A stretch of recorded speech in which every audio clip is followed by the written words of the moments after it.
Welcome to another in our series of Kehillat Israel podcasts. This is a recording of Rabbi Amy Bernstein's weekly Friday morning Torah study.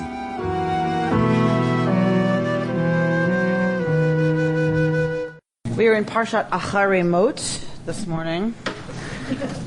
We are beginning our conversation in chapter 16 of the Yom Kippur ritual. These are the origins, as far as we have in terms of scripture. These are the origins of our, Yom Kippur day of atoning for the people of Israel. And so we're going to get a close look at that. But I want us to feel free to move this into a conversation about Yom Kippur. Right, we don't get to talk about Yom Kippur very much, right? Because at Yom Kippur we're not here, like we're in shul, right? So we actually don't talk very much about both the biblical origins, what's up with that, what's going on there, and then how does that get translated once we no longer have a temple. So we'll begin at chapter 16. We're in the first triennial year reading for this parsha. This is a double parsha, Achare and Kedoshim. Achare means literally what? After the death. After the death. Who are we talking about? Nadab and Abihu. Aaron's two sons, right? So we studied that last week. Achare. So this is Achare. It is paired with Kedoshim. In the first year triennial reading, we read the first part of Achare. So if you will begin, Robert.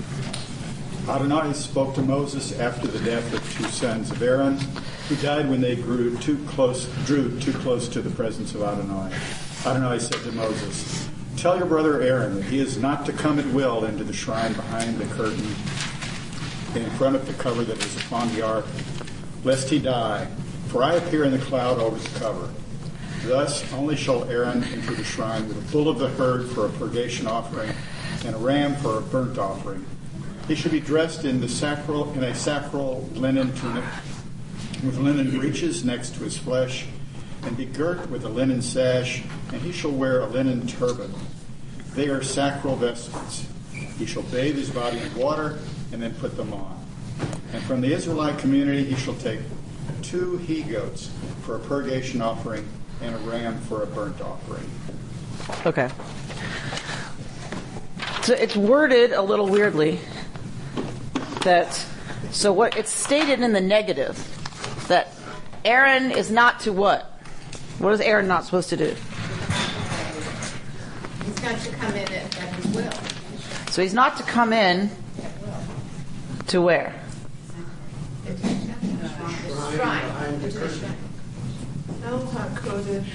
Okay, the Holy of Holies, right? So if here's the Mishkan, then normally the priests have their duties in here. They have it out here at the big Mizbeach, the big altar. But then they have, stuff going on. Yes, my artistic talents. I know. Try to keep your seats. There, I know. It's a shame it has to be right. It's a shame, isn't it, that my artwork will be gone tomorrow. So if you can decipher this at all. But here's the Mishkan, and you've got the Mizbeach outside. Then in here you have the showbread, you have the smaller incense Mizbeach altar, and you have the menorah. So the duties of the priests are in here. It's here and here. Here's the parochet, right? So you have the parochet separates this part of the Mishkan from what? Kodesh Kedoshim, right? The Holy of Holies. So the Kodesh Kedoshim, the Holy of Holies, is here. This parochet separates it. So our text is telling us Aaron is not to go here at will. So it's a strange way of saying he's supposed to go in there only on Yom Kippur. That is the only day he comes behind the parochet. Why? Why can't he go in here? Lest he die.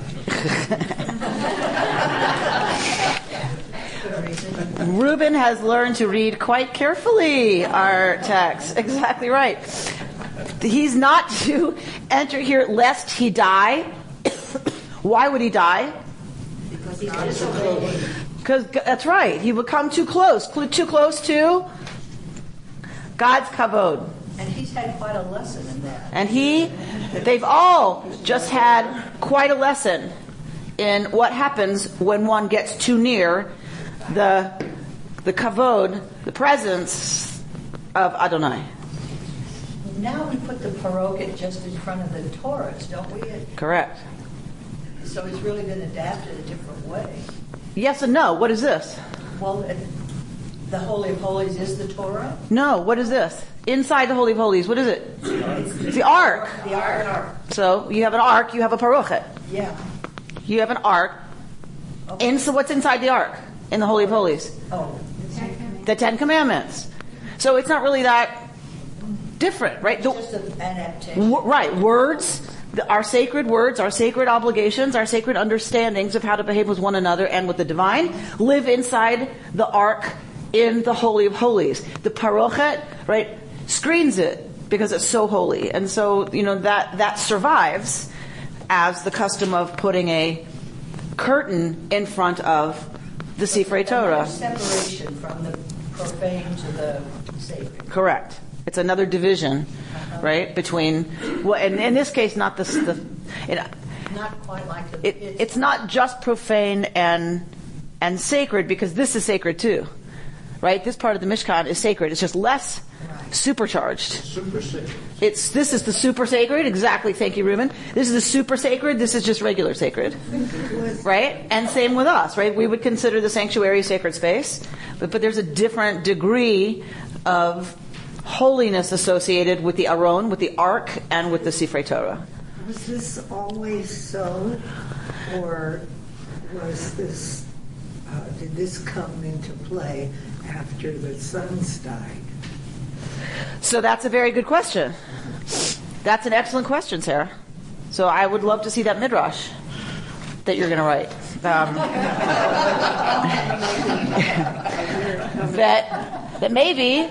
maybe, it was okay for everyone to go for Aaron to go behind the parochet before, until Nadav and Avihu explode. And then it's like, okay, wait. Maybe human proximity to God's kavod is not as survivable as we thought. Right? So maybe we have to put in a clause that says, don't do it. Don't mess with it. Nice. Very nice. So God's kavod is concentrated here, and this covering, the covering on which are the two kruvim, right, the two cherub, scary things that are on the top, it's from between those, right, that God speaks to Moshe. And so that cover, remember that the kruvim are a piece with the cover, right? They're carved in a way that they kind of come out of the cover. The cover is gold, and that cover is called kaporet. Okay? That should already start to sound fishy. That's like, for our purposes. like the chicken. It's like the chicken swinging around the kapparas. That's why you do it right before you. Exactly right. So, and we're going to see where it originates, this idea. But there is a connection to kaporet, right? So we're dealing with this. Oh, why do they touch my things? My eraser. Really? So we're dealing with this stem. For those of you who don't read Hebrew, you don't have to hear it. Right? Kapara, Kippur, Lechaper, Kaparat, Kaporet. Right? You don't have to speak Hebrew to hear the kaf, pei, resh, shoresh, the root. Right? So dealing with this shoresh in Hebrew, kaf, pei, resh, has a very complicated history. Extremely complicated. I've read probably 6 intellectual scholarly articles on this stem and still can't tell you exactly what goes on. Like, I don't know if my brain just doesn't want to retain it, but you would think, like, of all the things you've heard my brain retain, like, that are ever so pertinent to the world we live in, that this would be one of them that would stick. So I think it's either just super charged, super messy, and just keeps turning back on itself, or I just don't get it. But we're going to walk through a little bit of it because I think it's important. Shopping Kippuros is exactly from this, exactly right, and it's gonna tie into the thing that we're going to see next here. Okay. The resh is absolutely important. Yes. That makes sense. Yes, the resh matters. And it doesn't drop. Resh is not a letter that drops. It does. Neither does the kaf or the pei. Ever. I can't find any explanation for this being read on Yom Kippur. What is the explanation for this being read on Yom Kippur? Yeah. Because this is the doings of Yom Kippur at the Mishkan and later in the temple. This is what was done on Yom Kippur. So remember we talked about if you read about sacrifices, it was as if you were participating in it. So once the temple's destroyed and they have to decide what to do on Yom Kippur, you as a people have had this set of rituals that atones for the people and for the priesthood. So it restarts, it resets, right? It's, like Control-Alt-Delete. Right? It Control-Alt-Deletes the relationship with God, right? It resets the whole thing. So without that, what are you going to do? All right? It's 2 years after the destruction of the temple. It's Yom Kippur. What do we do as Jews? What would we do? We would read what they used to do in the temple from Leviticus because there's no other way to participate in the rituals. There isn't a whole we wear white and fast and wear a nice hat and go to shul. There isn't any of that. This just gets obliterated. Now, probably there were other customs that were already happening in rabbinic circles, right, in the late temple period.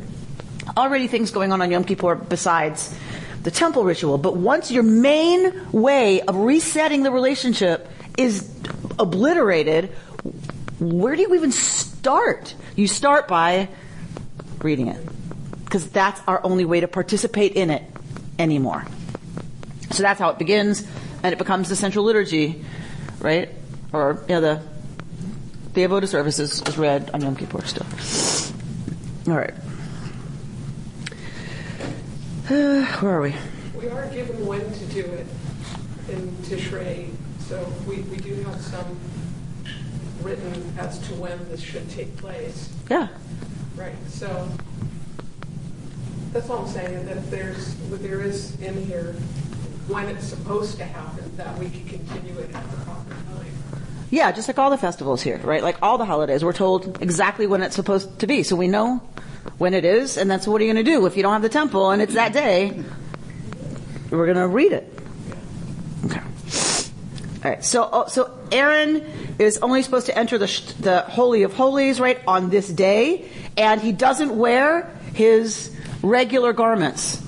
His regular priestly, high priestly garments are the ones, if you'll recall, that are made out of all that gold thread and crimson and purple and right, all those amazing colors, and the big, what's it called? Turban, right? All of that. That is not what he wears when he goes into the Holy of Holies. Instead, he's going to wear white linen vestments that were fashioned for this occasion.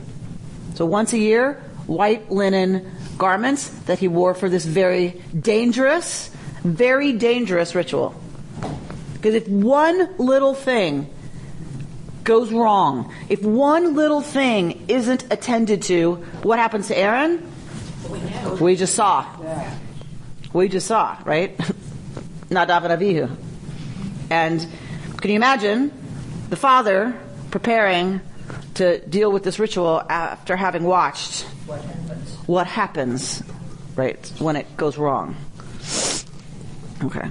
which has to complicate, I would believe, his relationship to these rituals forever.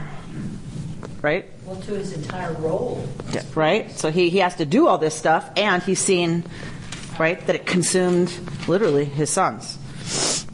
All right. Sure. Yes. Does it say in the Torah actually that Aaron was there when it happened? Or do we just assume that? What we know from the text is Vayidom Aharon, and Aharon was silent. Where he was standing, I don't know. Right, but his response is Vayidom Aharon, and Aharon was silent. The reason we think he was there was because they are immolated, and Moshe says, this is what God meant when God said, by those close to me I will be sanctified. And Vayidom Aharon, and Aharon was silent. So, it doesn't say, and Moshe dispatched a messenger to Aaron. So it seems that it's all happening there, but that's probably the closest I can get to why we think he's there. All right, want to go on? Aaron is to offer his own bull purgation offering to make expiation for himself and for his household. Aaron shall take the 2 he-goats and let them stand before Adonai at the entrance of the tent of meeting. And he shall place lots upon the 2 goats, one marked for Adonai and the other marked for Azazel. Aaron shall bring forward the goat designated by lot for Adonai, which he is to offer as a purgation offering, while the goat designated by lot for Azazel shall be left standing alive before Adonai to make expiation with it and to send it off to the wilderness for Azazel. All right.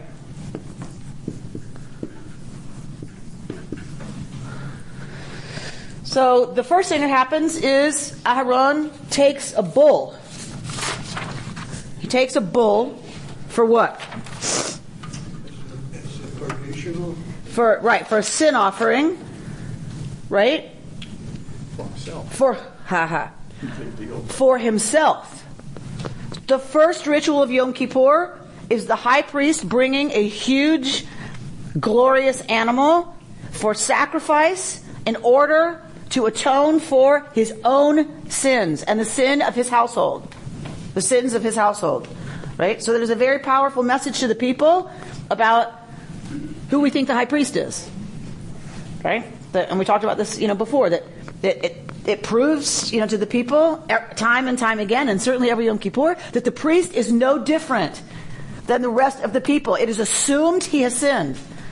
It is assumed his household has sinned, and there isn't if the priest thinks he's done something wrong. Right? It says the first thing that happens is the bull for purgation for Aaron and his household. Got to use his own bull. Got to use your own bull. Right? So he shall be dressed in a special linen tunic with linen breeches, and be girded with a linen sash, and he shall wear this linen turban, right? And he will do mikvah before he puts them on. He must be in a state of ritual purity before he puts them on. And now what happens? Now for the Israelites, he's going to take 2 he-goats. All right, that's important. That they're seir, that they're goats, and that they're he-goats is important. So Aaron is to make did you read this? Aaron is to offer his own bull offering, right? To make expiation for himself and his household. He takes the 2 he-goats and places them before Adonai at the entrance of the tent of meeting. So proximity, right? By bringing them to the entrance of the tent of meeting. And he will draw lots. Yeah? He's going to draw lots for what? To see which one lives and To see which one is sacrificed and which gets set. Which is sacrificed to Yud He Vav He, right? Well, actually, here it doesn't even say sacrificed yet. One is marked L'Adonai, V'Goral Echad La'Azazel. We're going there. So one is designated. Now we have to figure out how to translate it, because how we translate it now is going to have something to do with how we translate it later. L'Adonai, One is designated Ladonai. What does that mean? To God? For God? As gods? Right? That Lamed, the word that we would put in English as to, in Hebrew isn't just to. Ani l'dodi v'dodi li. I am to my beloved and my beloved is to me. That makes zero sense. In Hebrew, the Lamed is possess. It can mean ownership. I lidodi. I am to my beloved, which means I am my beloved's, and my beloved li is to me. That lamed gets used differently in Hebrew. That changes how we're gonna deal with this Azazel business. So clearly here it seems to suggest one is designated Ladonai, for God, that belongs to God, and one is designated Lazazel, as belonging to Azazel. Right? Or you could say, or just say one is for Azazel. One is for God, one is for Azazel. So who is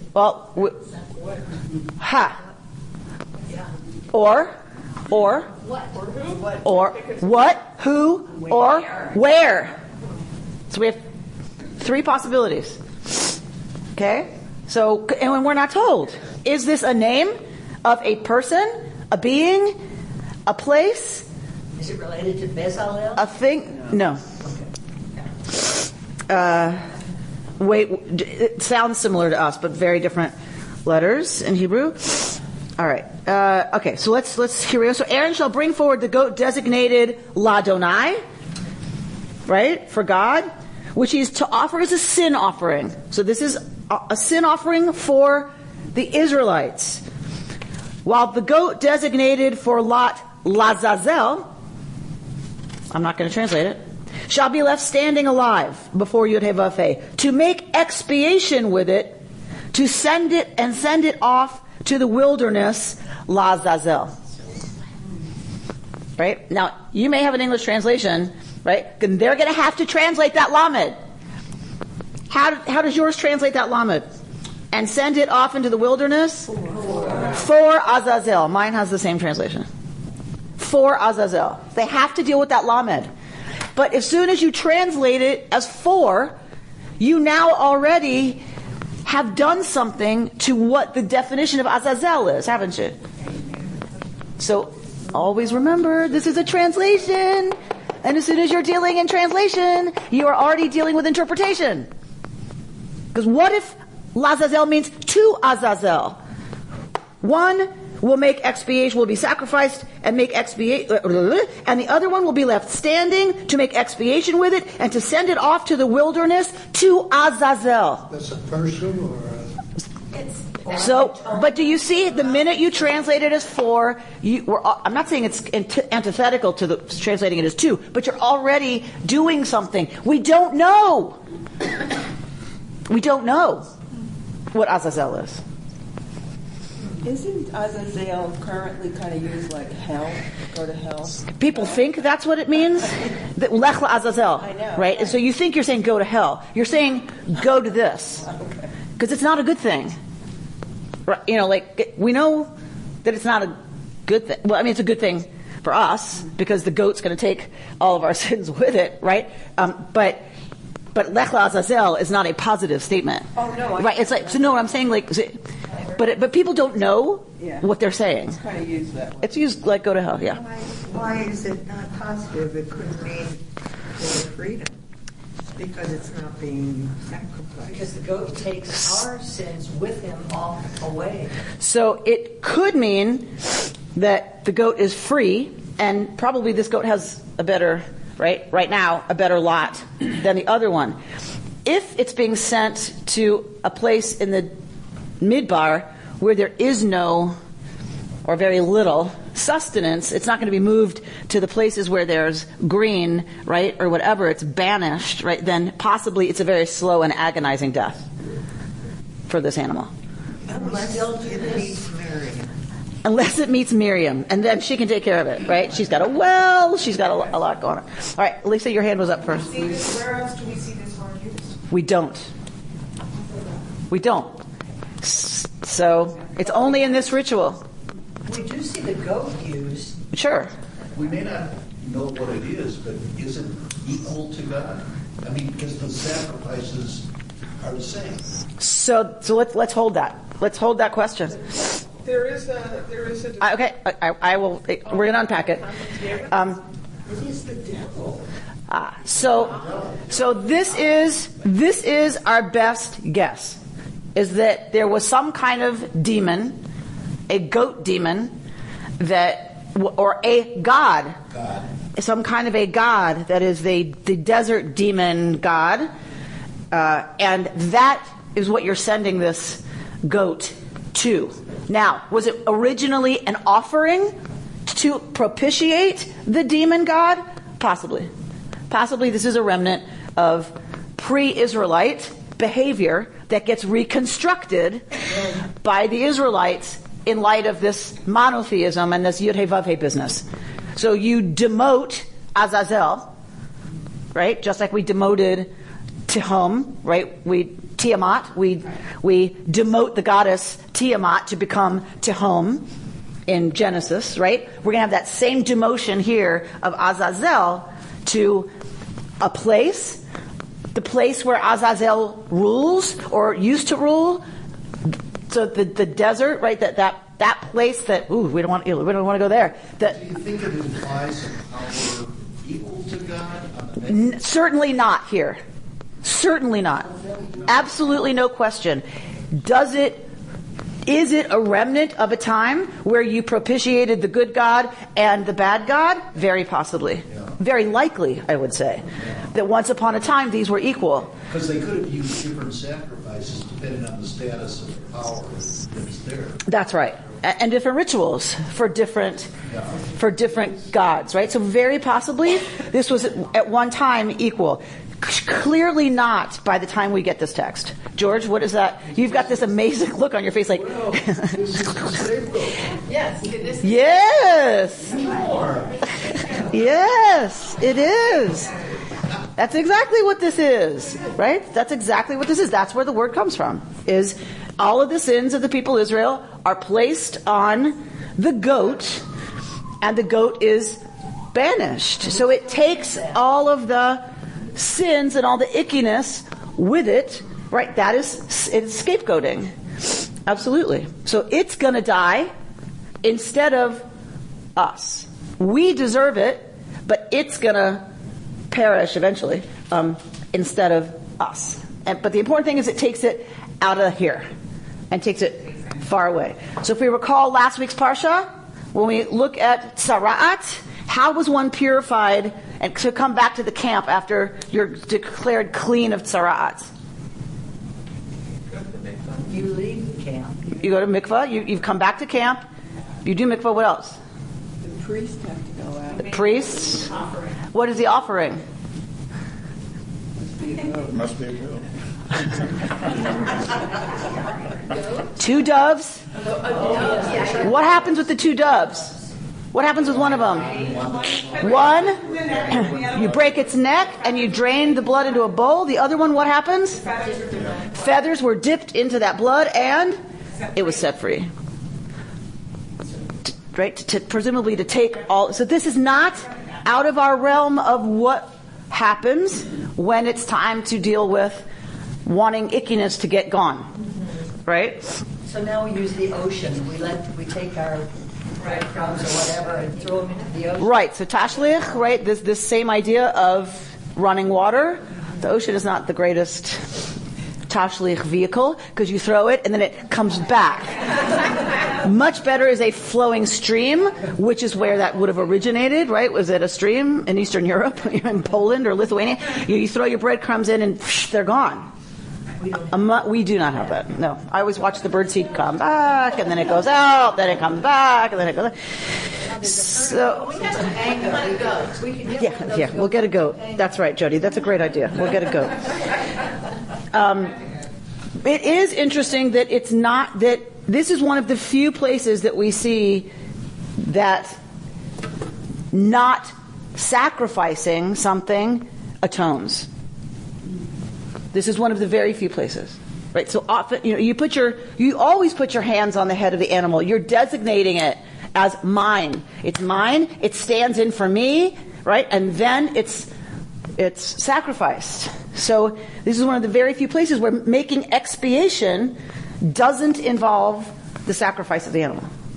It's banishment, right? It carries, and I have to believe that it was once a year. There's a reason I think it was once a year that this happened, right? That you can imagine the people all gathered, and this goat, these goats are trotted through them, and then one is designated, and it's going to have happened to it what all of them, have happened when they're offered as sacrifices, and one the people are going to watch be sent off. I mean, it has to be a fairly powerful ritual of riddance, right? But it's not normative.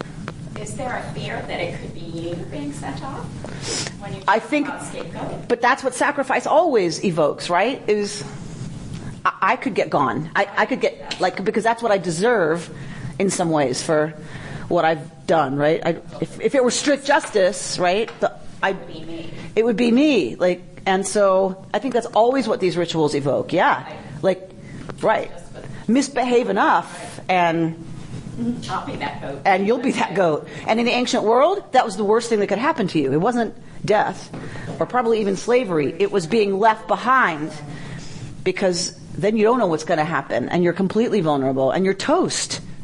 Right? We retain that idea in a lot of our thinking today psychologically.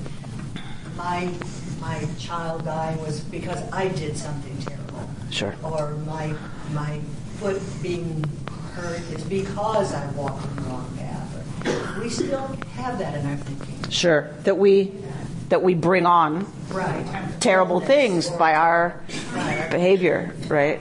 Absolutely. But, there's a very clear psychological tie, right? That is still, which is why Yom Kippur is still so powerful, I think, is because we all feel that. We all experience that. We're all eager to find a way to feel like it's been cleared. So I start clean. I start fresh. I start without that, because otherwise it just kind of collects and collects and collects. And I think it's a critical psychological mechanism, right? This idea. And the other thing we've retained is that horror of being banished, right? Every human being is hardwired, bless you, to not want to be left. Right? We are hardwired to do what we need to stay in the group. It's why we behave the way we do. Right? It explains so much of our not so pretty behavior as well as our great behavior. Right? Is it the most dreadful thing that could happen is that we're kicked out of the community. Right? And it's from a time where it really did mean you were toast. You were done if you didn't have folks around you working as a pack. A human being couldn't survive where we originate, where our DNA is most comfortable, where it comes from, where all of our hardwiring comes from. You wouldn't survive very long by yourself. All right. So this is a very powerful image, this idea that it is banished, right? And it is sent out, and it is carrying with it the sins of the people. All right, 11, Robert? Aaron shall then offer his bull of purgation offering to make expiation for himself and his household. He shall slaughter his bull of purgation offering, and he shall take a panful of glowing coals scooped from the altar before Adonai, and 2 handfuls of finely ground aromatic incense, and bring this behind the curtain. He shall put the incense on the fire before Adonai, so that the cloud from the incense screens the cover that is over the Ark of the Pact, lest he die. He shall take some of the blood of the bull and sprinkle it with his finger over the cover on the east side. And in front of the cover he shall sprinkle some of the blood with his finger 7 times. He shall then slaughter the people's goat of purgation offering, bring its blood behind the curtain, and do with this blood as he has done with the blood of the bull. He shall sprinkle it over the cover and in front of the cover. Go on. Thus he shall purge the shrine of the impurity and transgression of the Israelites, whatever their sins. And he shall do the same for the tent of meeting, which abides with them in the midst of their impurity. When he goes in to make expiation in the shrine, nobody else shall be in the tent of meeting until he comes out. Okay. So there are 2 This is what's required for the purification, it's expiation, right? This is kapara, lechaper, to make atonement, to make purgation, right? So this is on behalf of, to do that for the yuckiness created by Aaron and his family that's sticking to the holy places, as well as that of the Israelites, right? We know this, right? Yuckiness that is caused by our sins is drawn to the sancta, right? And is hanging out all over the sancta. Kaper lanu. Make kapara lanu for us, on our behalf. And that's what he's doing. He is lechapering, right, on behalf of the people, because they can't do it. Only he can do it, right, as their representative. So he's going to take the blood. What's blood? What's blood? Thank you. The life force, the detergent, right? He's going to take the blood of both. He's got to do the bull and the he-goat. He has to use the ritual detergent. One is specific to priestly sin stuff, right? And the other is specific to getting rid of Israelite sin stain, right? You have two stain removers, and you need to use the appropriate one for the appropriate stain, right? So he uses one, and as we've seen, right, he dashes it 7 times. Where is he dashing it? Here. Right? Because that's critical.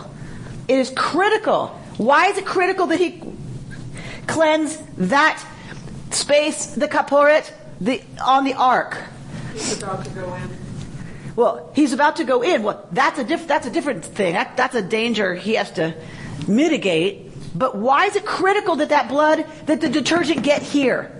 That's a dangerous place. Wouldn't it be better we say, I'm sure that it's not a lot in there. I'm sure not a lot made it in there, right? Like, why risk it? Why go in there and deal with how dangerous that spot is to dash blood on the kaporet? Isn't that where we see our eyes? Because that's where the kavod is going to be. If that has the stain of sin, what can't happen? God can't dwell there.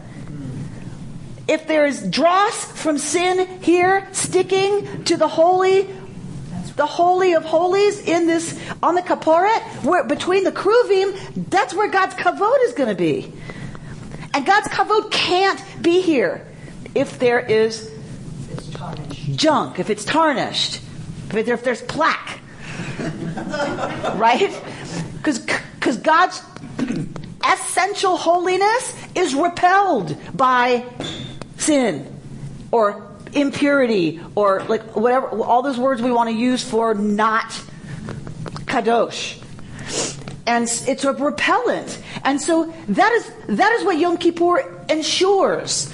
That's the point of the ritual. It ensures that God's kavod can dwell in the Holy of Holies, because if that happens, God dwells in the midst of the people of Israel. And if God doesn't or can't, we're done. We're done. That's the point, is for God to dwell, for us to be an Am Kadosh, for us to be a holy people with God dwelling at the center. And if that can't happen because of our behavior, we are done. But there's some kind of curtain there, and that gets blood-stained. And how do you get that? He goes behind the curtain. So that's why he's got to have incense. So this is to your point. He takes, so what's his protection? Incense. The cloud of incense fills the Holy of Holies so that it in some way protects Aaron as he goes in there. And then he goes behind the curtain, dashes the blood on the kaporet, and then comes out. But it's super dangerous, right? This is why on the high holidays, some people go and pray to the ark individually, And that other people complain that this is idolatry because the ark places. So I'm just going to play with language for a minute. Right? So they don't pray to the ark, right? They pray in front of the ark, at the ark. Okay. So what are you likening it to here? It's an idol. But is there something you wanted to tie it to in terms of our ritual? When you say, is what like? This is, the question is this the creation of an idol? Well, that's a different conversation. I thought we were going. I thought you were trying to tie it to what happened here. Okay. I mean, if you make it pure, you want it to pure for the Lord to come down and be there. So then, how it's a thing is a statue on the cross. All right. So what I think what I hear you saying is this was about purifying the ark so that God's presence could dwell there. What are we doing with the ark since it's not about God's presence being there? Is that what you're saying? So now why is the ark the big focus? Since God's presence is everywhere, presumably? Why so focused on the ark? Yes. Okay. So I think there still is this idea of degrees of holiness, that just as there is a difference between the holiness of this space and the holiness of this space, I think that remains with us as a people. It's just my theory. As an anthropologist, this is my theory. We still have that. The sanctuary is sacred space. Yom Kippur is sacred time. The ark is still supercharged. We face the ark at certain times. Whenever the ark is open, we rise, because Torah is kind of the central symbol of holiness for us. It's what we have left. We have the ark. We went from things to words, right? We don't have the menorah or the incense or the bull or the he-goat, right? We move from that to the sanctity of words, and the Torah itself, the scroll, both symbolizes the words, right?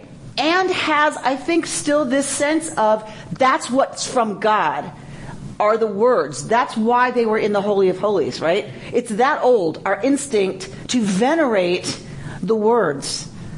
It's that, the teachings, it's this old. That's what was in that ark. That's why it was so holy, right? It is because it was to carry the word of God.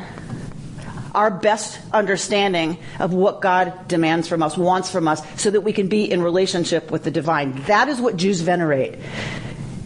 Now, that becomes the Torah scroll. Like, all of that is represented by the Torah scroll. So I believe we still have an instinct that says the ark and standing in front of the ark is a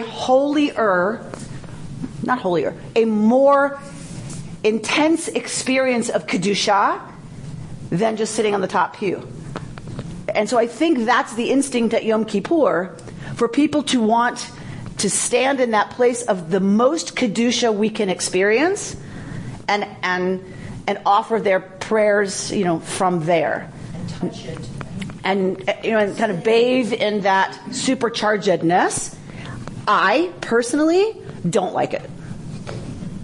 Just because I'm with you. I think it's a little too close for me. So we have people do it if they want to. We go on with the service. Used to be we waited for everybody to do it. And I think people felt pressured and they felt like they had to, and like, because everything stopped, you had to, and now we have combined it to be that those who want to do that because it's super powerful for them, they are invited to do that. The rest of us are going to, I'm not here anymore in the sanctuary, but Rabbi Renner then continues the service while that goes on, because I do have a pretty high level of discomfort with how close it gets to idolatry. Yeah, no, that's terrific. And this goes back to the definition of li in Hebrew. Is it 2 or 4? And that's how you introduce your answer to the question. If it's 4, it makes sense.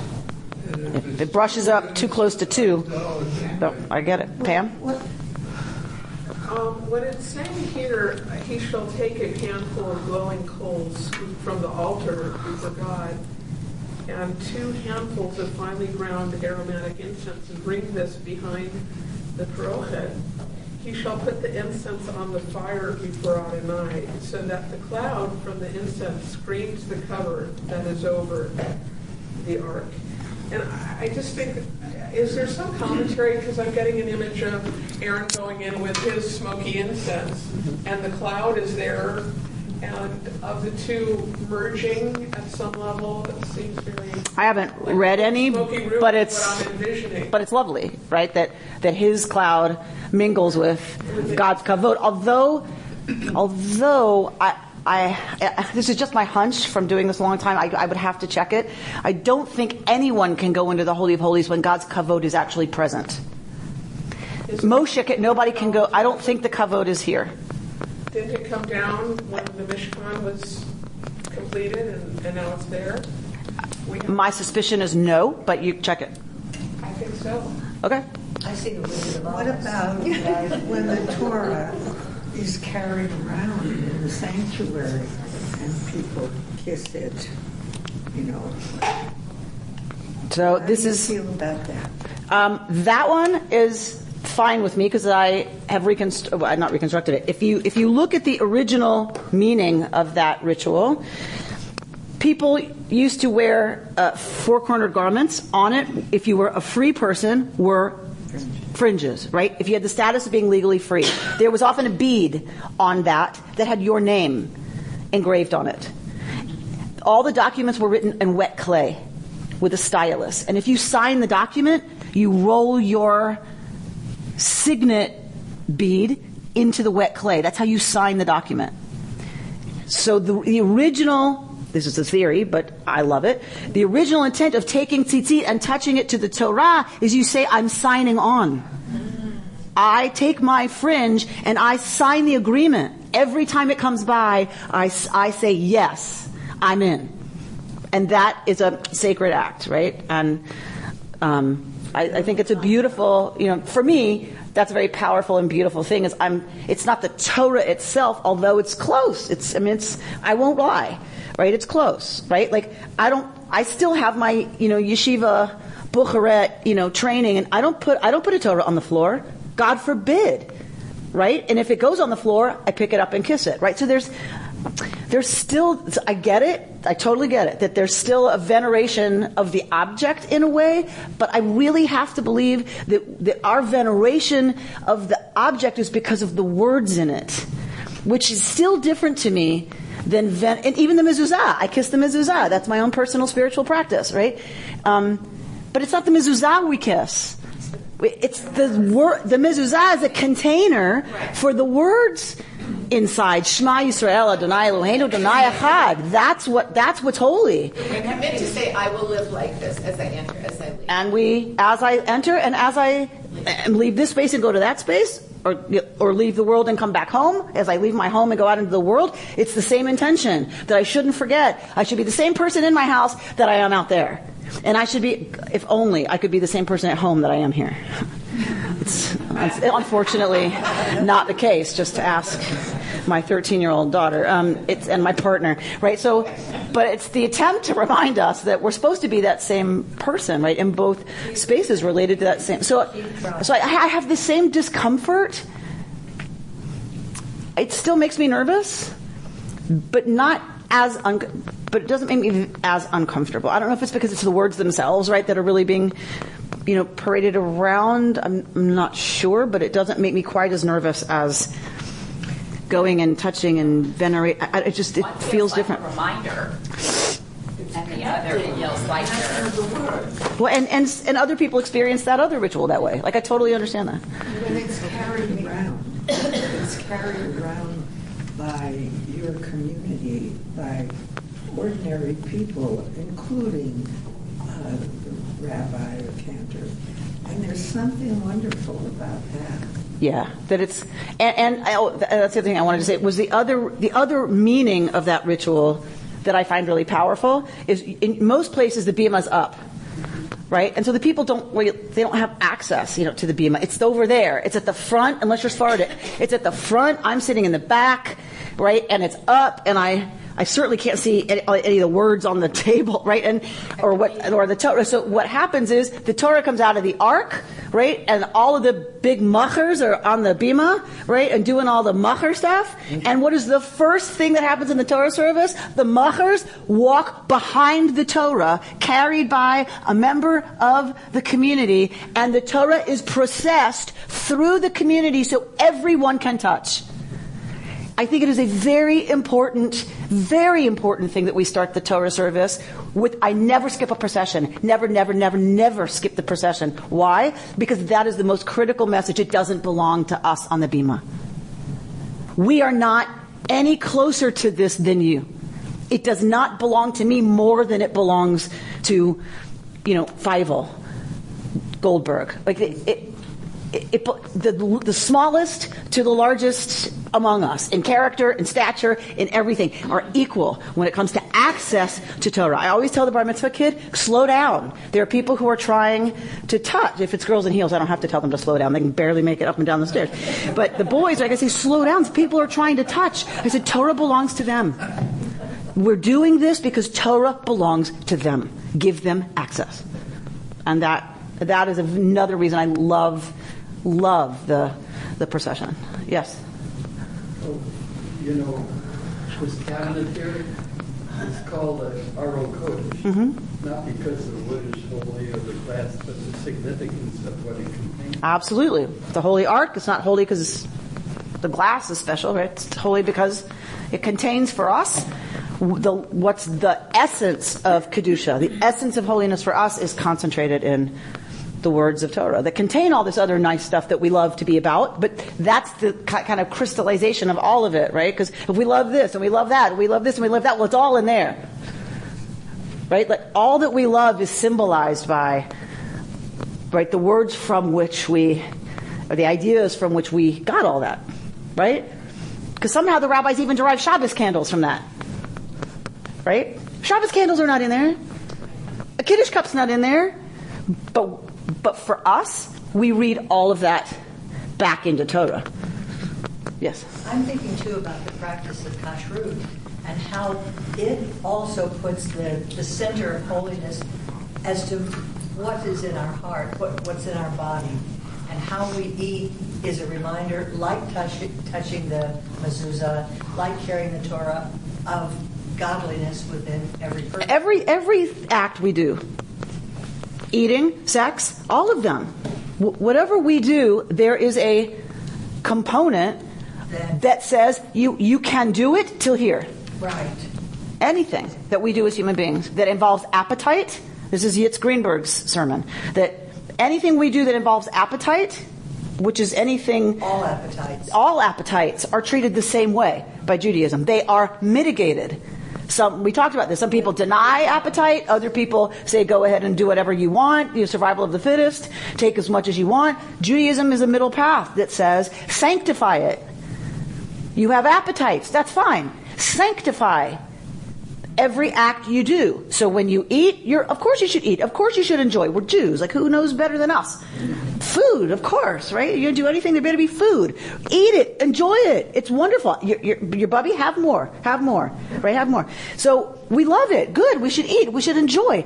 We should say a bracha before we eat it. We should bench after we eat it. And we have categories of what we can eat and what we can't eat. Within what we are permitted, we should enjoy as much as we want, as long as we give thanks before and after, right? Same with sex, right? There are times and ways and whatever from the tradition that it's permitted, and within those, you should enjoy, right? A woman can bring, a complaint against her husband if she's not sexually satisfied, according to the Talmud, right? He's told, based on his occupation, how many times he must have sex with his wife in a week, or a month, or a year, depending on his career. Occupation? Yes. If he's a tailor and he works down the road, he has to have sex with her every Shabbos. At least every Shabbos. And if he's a traveling salesman, he has to make sure he comes home once every 6 months or whatever, and to make sure he pleasures his wife. And if he is in the army, right, then he has to come home once a year. But she has a right to sexual pleasure. So with every appetite is fine. It's bounded. It depends how we engage with it. But when we engage within what's permitted given the boundaries, we're supposed to enjoy. Knock your socks off. Is that just in the green book and not in the rest? Is that just in the women's Torah commentary, or is it also in Eitz Chaim? Is that what you're asking me?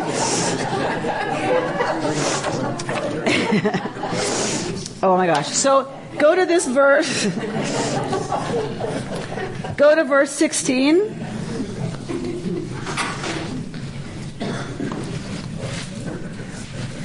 Thus, like the priest will purge the shrine of the uncleanness and transgression of the Israelites, whatever their sins, and will do the same for the tent of meeting, which abides with them in the midst of their uncleanness.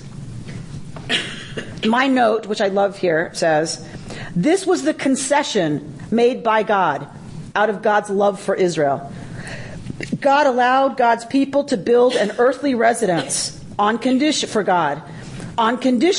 that its purity be strictly maintained. In a very real sense, this was the primary purpose of the entire biblical ritual of Yom Kippur. Right? So we keep talking about lest he die, and it's going to be supercharged, and it's so terrible, and why even bother with this then? Right? And I think we forget that the Israelite understanding is this is a concession made by God out of love. That the people are sinful.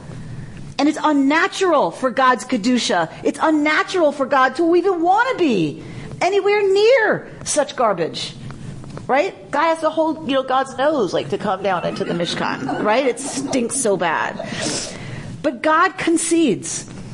Because God so loves us that God says, I'm going to give you ways to deal with a certain space so that I can come close to you. Because I want to be close to you. I want to be in your midst. Even though y'all make it really, really hard for me to dwell among you. Right? Because if we didn't sin, there'd be no problem. Right? All of this craziness is because we can't keep it free of sin because we are who we are. But thank God, our understanding is we have a God who wants desperately to be in relationship with us anyway. And I meant to bring it. There's this wonderful, wonderful poem by Rabbi Maggie Winnig, and it's a poem written for the High Holidays, and she talks about God sitting at the kitchen table, and God's waiting for us to come home, and that God's been sitting and waiting, and you can figure the mundel bread is out, the tea is out, and God is sitting and waiting for us to come home. And I'll bring it. I'll try to remember to bring it for next week. And it's a very, very powerful image for me. And it's this idea that God gave us permission to build a place that's home for God. Because God wants very much to be with us around the kitchen table. And that's another part of eating, right? That's all of this stuff about sacrifice is about sharing a meal with God. The whole idea of eating the sacrificial meat, the Israelites ate it, the priests ate it, it's because they're coming to the kitchen table to sit and have a nash with God. This is as intimate as it gets. And I don't mean to denigrate any of this by saying kitchen table. I hope you understand that. That's where do we feel most at home? The people who are closest to us, we don't sit at the dining room table. Right? Come on, think of your best friends. Think about the people you love the most. When they're in your home, where are they all gathered? In the kitchen. Kitchen company. Kitchen company. Of course. Those are our intimates. Our intimates sit with us at our kitchen table. Or our kitchen counter. Or sit on the counter. Think of all the ways we gather right in the kitchen. And this is the image I want us, to close with in terms of this whole idea of Mishkan and sacrifice and all of these elaborate rituals that yes, they're elaborate and yes, they're supposed to move us, but they're supposed to move us to a place of feeling like we are pure and forgiven enough to sit in the divine presence. all this sounds so beautiful and so different. Uh-oh. Swinging the chicken around your head. It seems So, I know. What you're talking about. I know it sounds crazy. I know. And for the people who engage with it, I mean, the only place I've dealt with it is in Israel, where my friends and roommates were from more Middle Eastern or Sephardic, origins. And one of them was desperate to get home. And the bus wasn't on time, and she wasn't sure she could get it. And she was desperate because she was going to miss her father's Shepping Kippuros. And if she missed that ritual, something was going to be seriously compromised about Yom Kippur. And he called her and said, not to worry, I've laid your clothes out on the bed. And I'll Shep Kippuros over your clothes. And it, for her, she did not feel like she was clean, like it was lifted, that it was the ego, right? It lifts the sin from her and it puts it on that chicken. And some people use money. I don't know if I think they used money. But there was this sense of it wouldn't be efficacious. Yom Kippur wouldn't be fully efficacious if before that she wasn't there for her father's shopping, like doing this ritual of Kippuros, of transferring her sin, onto something else. Sacrifice clearly is a throwback to the priestly era. Right? Absolutely. And for some people, for some people it remains seriously powerful. All right, so I'm going to close with the words of the poet, the Minnesota poet of blessed memory, Ruth Bryn. Achare mot, atonement in spring, Leviticus 16. The earth turns, the seasons roll, the days lengthen now to warmth and spring. Yet the passage prescribed for us to read this day tells us to observe the Day of Atonement. The Torah speaks of Yom Kippur while the trees bud joyously outside our windows. Perhaps the Torah speaks now in the spring of atonement because we know so well our songs of joy carry with them the counterpoints of tragedy. Studying the ancient ways, we shall seek atonement. We shall seek unity with God, whose holiness is beyond our logic and our imagination. Yet you, who are God of the deep rhythms of life, of sun and rain, of sin and forgiveness, you who are master of the ultimate mysteries, of your holiness, of our tragedy, and of our joy, we thank you, Lord, now and in the season of our repentance, that you have taught us atonement and offered us forgiveness. Amen. Good Shabbos. You've been listening to Rabbi Amy Bernstein's Friday morning Torah study from Kehillat Israel in Pacific Palisades, California. For more information, go to our website, www.ourki.org.